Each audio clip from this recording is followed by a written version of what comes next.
The premiere for the cartoon Smiling Friends dropped at midnight on January 9th, 2022, the long-running dream of internet funny man Psychic Pebbles to make the first ever leap from the internet to the silver screen. The 2 episodes drop, but something strange happens.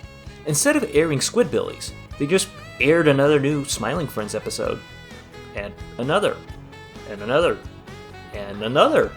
Until the entire first season of Smiling Friends was dropped, including a Halloween and Christmas episode, which is extremely bizarre to see in January, all dumped at once. Man, the idea of saying there are just 2 episodes premiering, but instead dropping the entire season is such a Zach move. But I should probably explain who Zach is. If you somehow don't know, he and Michael CUSACK are the co-creators of Smiling Friends. It's true, it was football class, football A-League class, it was number 1 class, and I basically rode the motorcycle right to a girl's pussy, and she came instantly, obviously.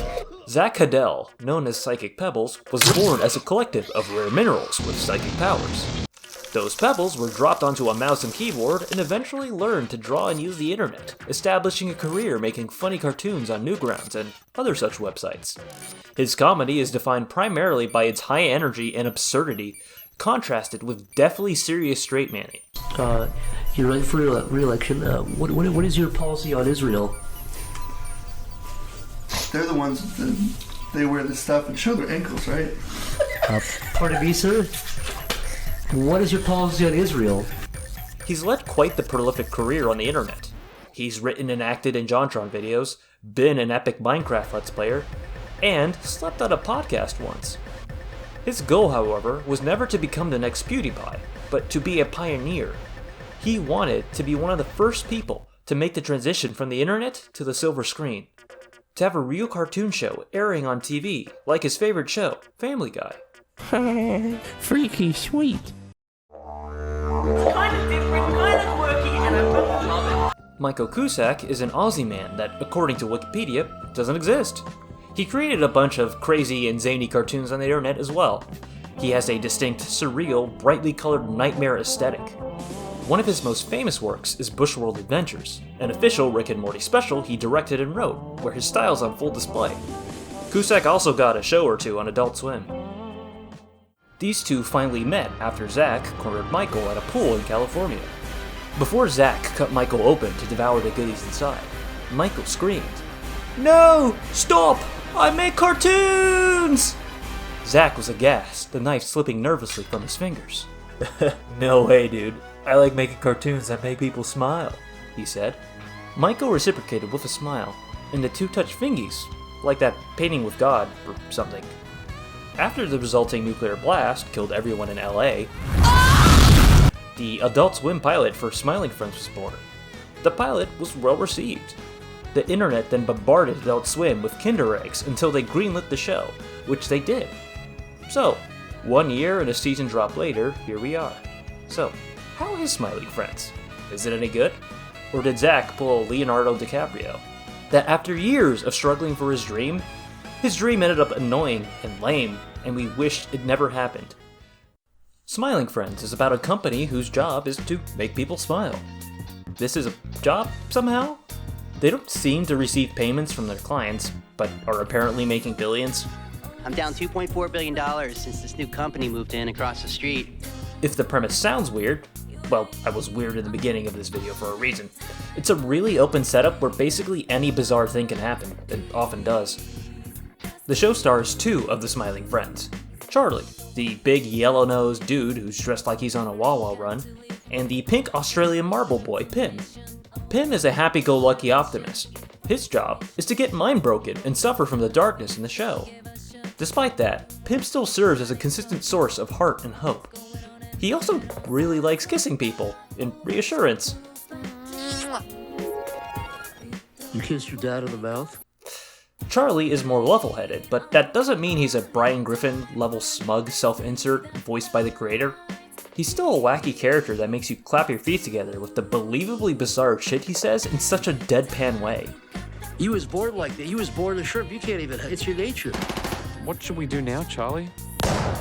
What's up? Charlie's job is to be the more grounded of the 2, but you don't have to be over the top to be strange. The supporting cast, who surprisingly don't get much screen time in Season 1, are their co-workers Alan and Gleb. I'm pretty partial to Alan. He's a neurotic, weird office guy, but is really just here for his paycheck. Alan, are you affected by whatever's supposed to be happening? I don't Are you really affected? care. I just want to find a tree. Okay, so in other words, he's not affected.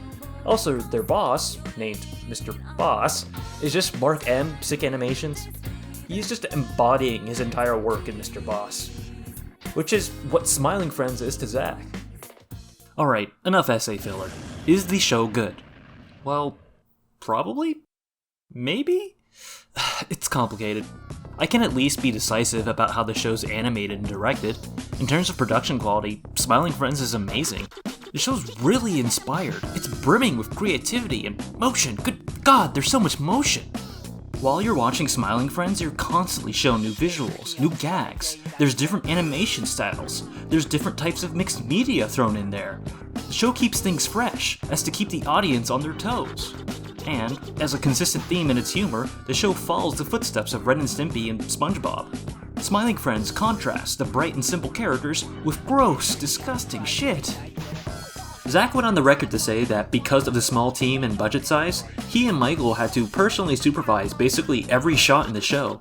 It's really rare to have the creators approving every single shot. It's usually the job of a director. He claimed this would really shine in just an unparalleled amount of care put into the show, and he's right. The show's dense with visual gags for an 11-minute runtime. The show has explicitly written jokes, surreal visual gags, and then there's— whoa! What's that? Did you see that? That was a joke! When I say there's a lot of motion in the show, it's not that people pick up apples in startlingly fluid and high-fidelity ways. It's that there's almost always something moving on screen, something wriggling in the corner of your eye. There's always a quick gag you can barely process unless you're eagle-eyed or on a repeat watch, or someone in a YouTube comment section points it out. Smiling Friends is rife with animation details, and I absolutely love it. It stands out to me because most animated shows are, barely animated. Animation's expensive, so Castlevania has to have their characters spend entire seasons in a basement, or town, where they don't move around too much. But Smiling Friends gets away with being more alive than much bigger shows because of just the sheer talent behind it. According to Zach, the entire first season had around the budget of a single episode of Family Guy.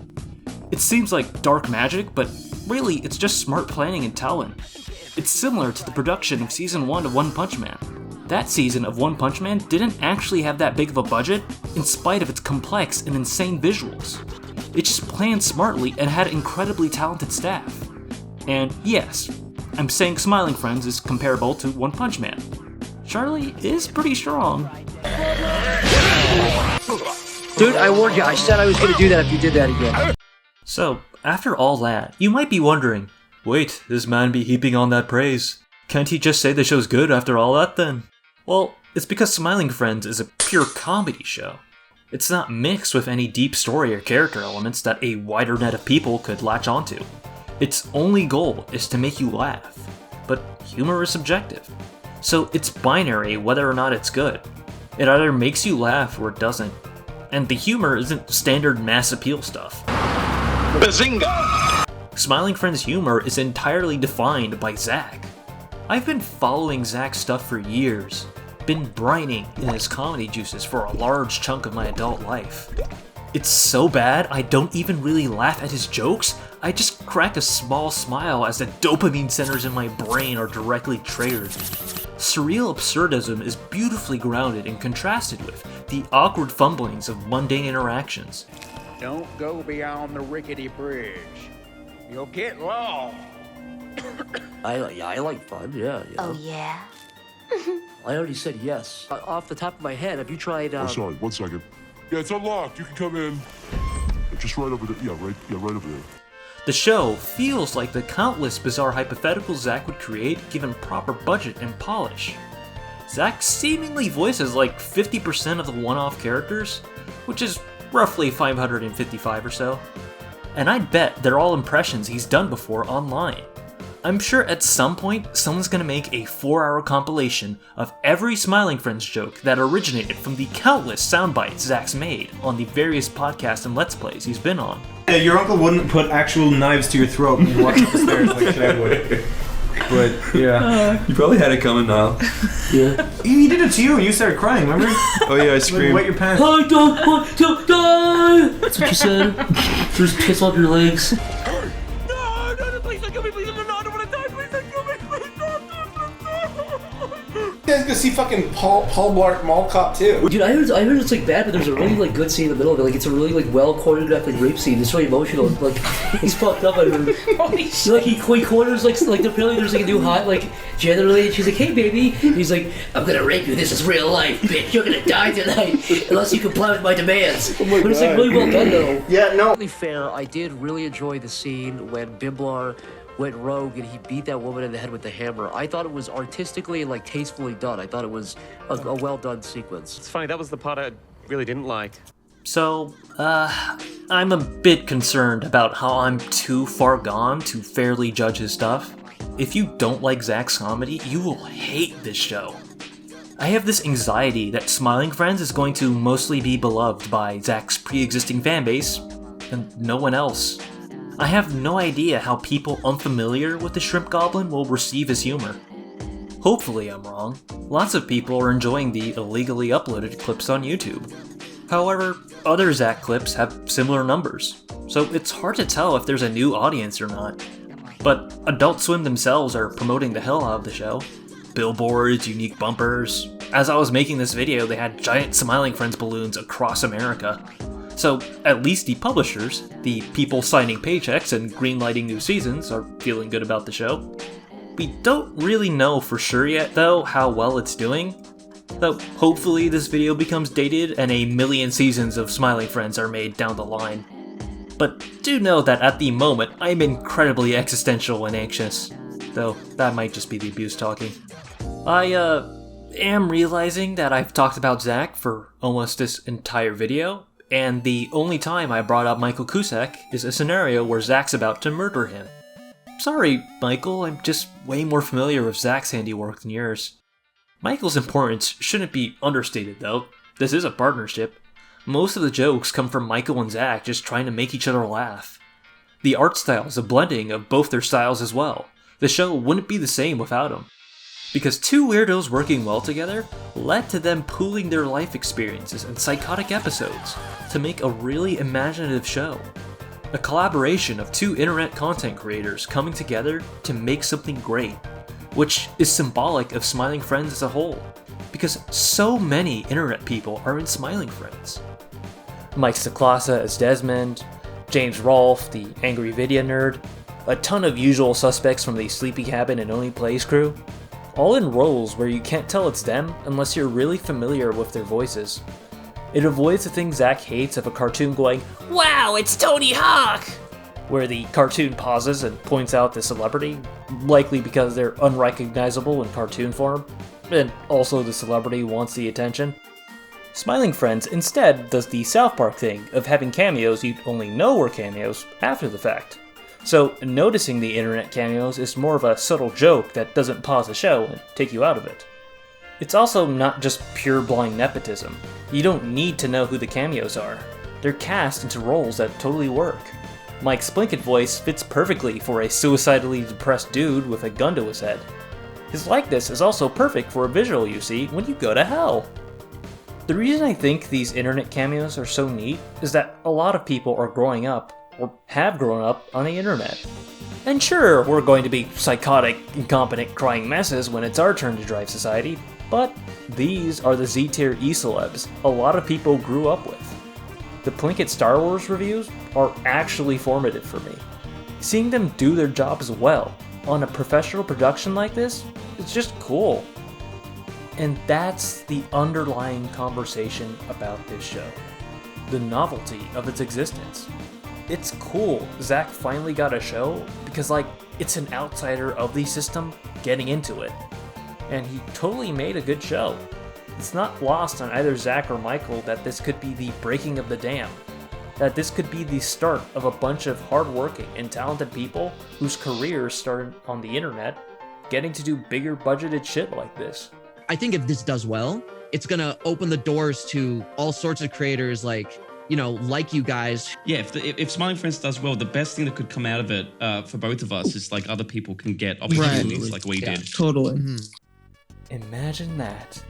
In the future, we could have the current generation of internet creators becoming corrupt, drugged out, murdering, abusive, kitty grabbers behind closed doors. Just like real Hollywood. Now, to be clear, I don't want people to support this show because of some sort of higher purpose. Buy my dirt to save the rainforest type of shit. It'd make me deeply uncomfortable to be insincere and push something I thought was crap. I'd rather people just organically love something for it to be good. Smiling Friends paving a proper road for future creators is a side benefit to it being a good, inspired comedy cartoon. Thank you, Zach and Michael. Hope you can make more smiles with more episodes of Smiling Friends.